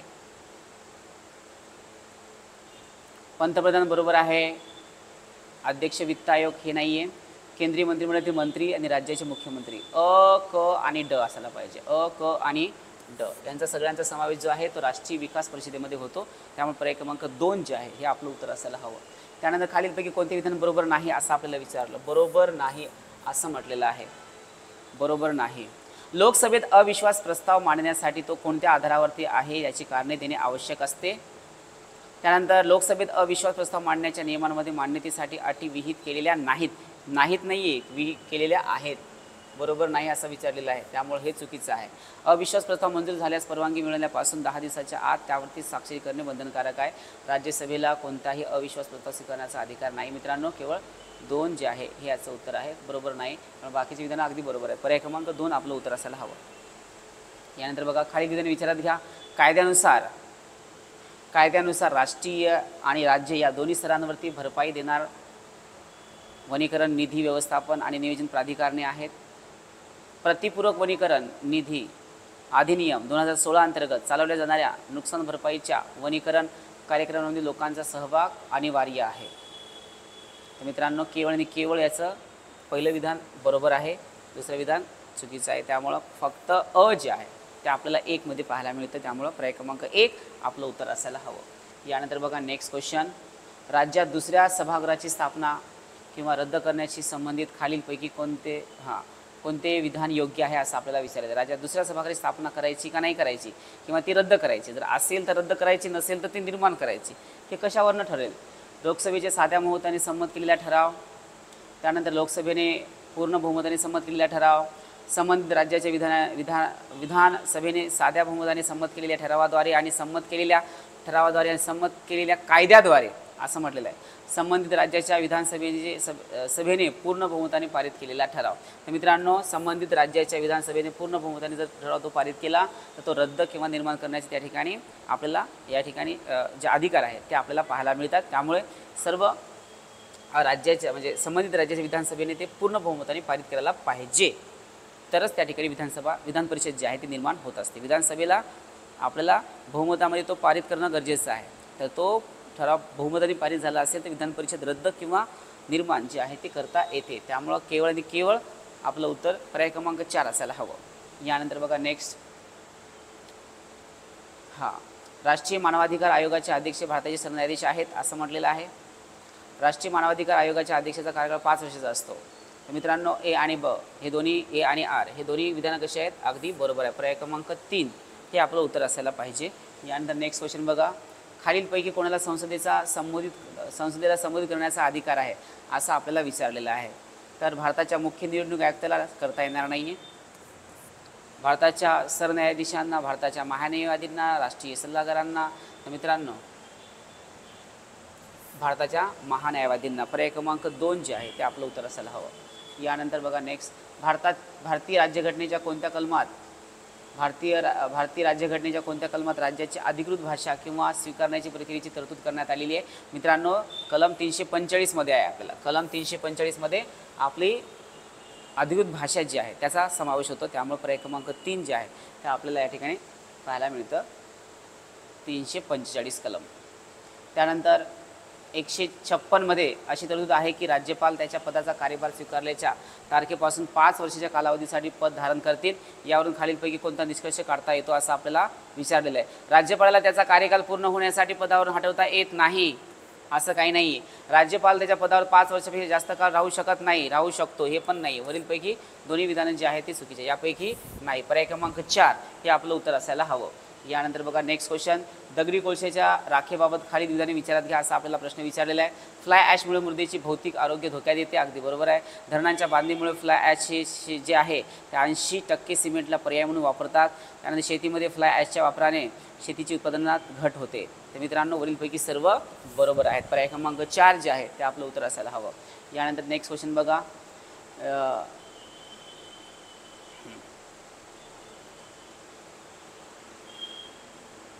आपल्याला अन्न साखळी विचारलेली आहे आणि त्याचा एक जो क्रम आहे म्हणजे जल अन्न साखळी जी आहे जे पाण्यामध्ये आपल्याला पाहायला मिळते त्याचा एक योग्य तो क्रम आपल्याला विचारलेला आहे. तर मित्रांनो कोणते कोणते आहेत तो, फ्लायटोपॅक्टन, झुप्लॅक्टन, हेरिंग, ट्यूना आणि किलर व्हेल, हे याचा क्रम जो आहे तो व्यवस्थित येत असतं. ते एकमेकांच्या वरती अवलंबून असतात, त्यामुळं ते एक अन्न साखळीच असते. त्यानंतर हायड्रोकार्बन्स हा प्रदूषक घटक खालीलपैकी कोणत्या स्रोतातून बाहेर पडतो असं आपल्याला विचारलेलं आहे. शेतीचे कचऱ्याचे ज्वलन याच्यातून बाहेर पडत असतो. त्यामुळे पर्याय क्रमांक 4 जे आहे हे आपलं उत्तर असायला हवं. यानंतर बघा, खालील विधाने हे कोणत्या अभियानाशी संबंधित आहेत असा आपल्याला प्रश्न विचारलेला आहे. हवामान बदलावरील राष्ट्रीय कृती योजनेअंतर्गत असणाऱ्या 8 अभियानांपैकी हे एक अभियान आहे. राज्यांमध्ये आणि राज्यांतर्गत पाण्याचे समान वाटप करणे. या अभियानांतर्गत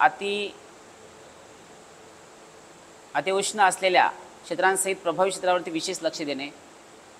तर बघा हे कोणतं अभियान आहे,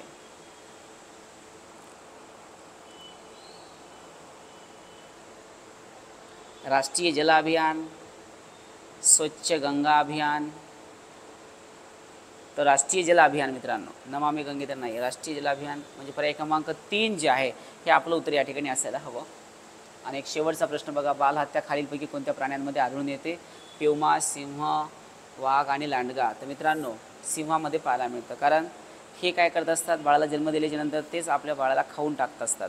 अशा प्रकारचे जे आहेत ना ते प्रक्रिया यामध्ये असते, त्यामुळे त्यांची संख्या जी आहे ती आपल्याला कमी पाहायला मिळते.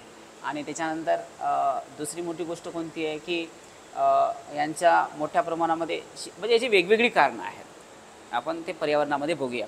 तर मित्रांनो याचं उत्तर कायला पाहिजे, सिंह आहे. तर अशा प्रकारे आपण आज 100 क्वेश्चन समजून घेतले आहेत, त्याचे उत्तरं जे आहेत ते पण समजून घेतले आहेत. मित्रांनो या ठिकाणी आपण थांबूया. नमस्कार.